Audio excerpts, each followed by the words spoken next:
Putin Ukrayna müharibəsində 30 günlük atəşkəs təklifini qəbul edir, lakin şərtləri var.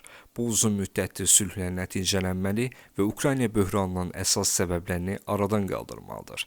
Rusiyanın Ukraynaya hücumda bəhanə kimi istifadə etdiyi əsas səbəblər müharibənin başlamasından indiyə qədər zaman-zaman dəyişib. Misal üçün, Ukraynadakı Rus əsilli şəxslərin xilas edilməsi iddiası adekvat reaksiya görmədiyi üçün arxa plana keçdi.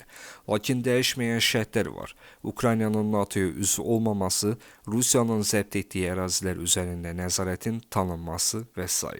Bu şərtlərin ABŞ tərəfindən qismən də olsa qəbul ediləcəyi görünür. Ukraynanın NATO-ya üzvlüyü müzakirə masasından çıxarılır.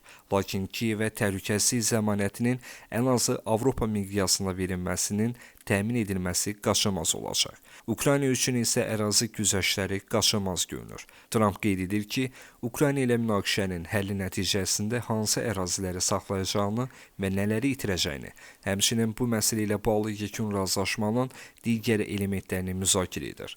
Rusiya tələblərinin hamısının edilməyəcəyini anlayır, lakin mövcud vəziyyətdən maksimum istifadə etməyə çalışır. Moskvanın şübhələndiyi digər məqam 30 günlük atəşkəs razılaşmasının Kiyevə vaxt qazandıracağı və situasiyanın dəyişə biləcəyidir. Bu perspektiv zəif görünsə də, Ukraynanın ən azı situasiyadan çıxış yollarının qiymətləndirilməsi baxımından buna ehtiyacı var.